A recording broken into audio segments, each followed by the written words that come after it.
आज के इस क्लास में हम कक्षा 8 के विज्ञान से अध्याय 10 बतलाएंगे और इसका नाम है विद्युत धारा के रासायनिक परिभाव। ठीक है, तो इसके सभी प्रश्न और उत्तर को हम बतलाएंगे।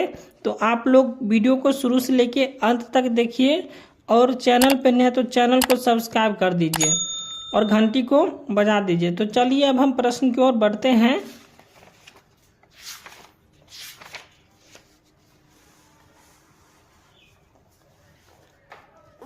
ठीक है, देख लीजिए यहाँ पे प्रश्न दिख रहा है, यहाँ पे क में है। एक का क नंबर प्रश्न है कि किसी विलयन में विद्युत धारा प्रवाहित होने पर, यहाँ पे खाली जगह में आ जाएगा रासायनिक प्रभाव उत्पन्न होता है। ठीक है, तो यहाँ पे आपको दिख नहीं रहा है तो यहाँ पे इसका उत्तर हम लिख दिए। ठीक है, देख लीजिए यहाँ पे लिख दीजिए। क का हो जाएगा रासायनिक, उसके बाद ख में हो जाएगा विद्युत लेपन, उसके बाद ग में हो जाएगा धन और ऋण, उसके बाद घ में हो जाएगा अम्ल, क्षार, लवण। ठीक है, चलिए इसको हम बतला दिए हैं। अब हम प्रश्न संख्या 2 को बतलाते हैं। अब यहाँ पे दूसरा प्रश्न है, चित्र में दिए गए द्रव में टेस्टर परीक्षण का तार डालने पर बल्ब नहीं जलता पर चुंबकीय सुई विक्षेपित होती है, इसका क्या कारण है, व्याख्या कीजिए। तो इसका उत्तर हम लिखेंगे, जब हमारे टेस्टर यानी परीक्षक के खुले तार एक दूसरे को न छूते हो परंतु नजदीक हो तो चुंबकीय सुई विक्षेपित हो सकती है। हमें ज्ञात है कि इन दोनों सिरों के बीच हवा है जो विद्युत का हीन चालक है, पर नमी बंध जाने पर यहाँ पे है बढ़। ठीक है, यहाँ पे हो जाएगा नमी बढ़ जाने या विभव बढ़ जाने पर यह सुचालक की तरह कार्य करने लगता है।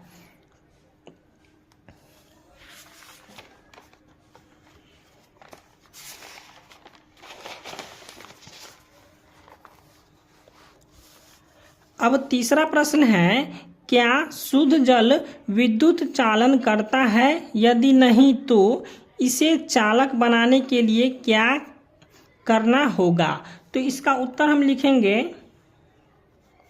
क्योंकि शुद्ध जल में किसी भी तरह का लवण नहीं पाए जाते हैं, यही कारण है कि यह विद्युत का चालन नहीं करता है। शुद्ध जल में नमक मिला देने से यह विद्युत का चालक बन जाता है। ये क्वेश्चन समझ गए होंगे। चलिए फिर से हम समझा देते हैं, नहीं तो यहाँ पे लिखेंगे, क्योंकि शुद्ध जल में जो है सो किसी भी तरह का लवण नहीं पाया जाता है, इसलिए क्या करता है, यह विद्युत का चालन नहीं करता है। अगर शुद्ध जल में हम नमक मिला देंगे तो यह विद्युत का चालक बन जाता है। ठीक है, समझ गए होंगे। अब उसके बाद 4 नंबर प्रश्न है, अपने आसपास देखने वाले विद्युत लेपित वस्तुओं की सूची निम्न प्रकार बनाइए। तो यहाँ पे विद्युत लेपित वस्तु है। ठीक है, यहाँ पे जैसे हम साइकिल की हैंडल लिखे हैं तो यह किस पदार्थ का बना हुआ है, लोहा का। ठीक है, और किस धातु का लेपन है, तो यहाँ पे क्रोमियम का लेपन है। उसके बाद 2 में लिखे हैं कार के पुर्जे, तो कार के पुर्जे हो जाएगा किस पदार्थ पर है, तो लोहा पर। उसके बाद किस धातु का लेपन है, तो क्रोमियम का लेपन है। उसके बाद 3 में है नल, तो नल का हो जाएगा किस पदार्थ पर, तो लोहा पर। उसके बाद किस धातु का लेपन है, तो यहाँ पर हो जाएगा क्रोमियम का, यहाँ पे का लिखा हुआ। ठीक है, किस धातु का लेपन। उसके बाद 4 में है आभूषण, तो आभूषण पर जो किस पदार्थ का, तो यहाँ पे सस्ती धातु हो जाएगा। उसके बाद किस धातु का लेपन हो जाएगा, तो सोना चांदी। आभूषण जो है किसका होता है, सोना और चांदी का होता है। उसके बाद 5 में है लोहे का छड़, तो लोहे का छड़ किससे, लोहा से। उसके बाद लोहे पर के छंग पर जो है किस पर किसका लेपन होता है, तो जिंक का।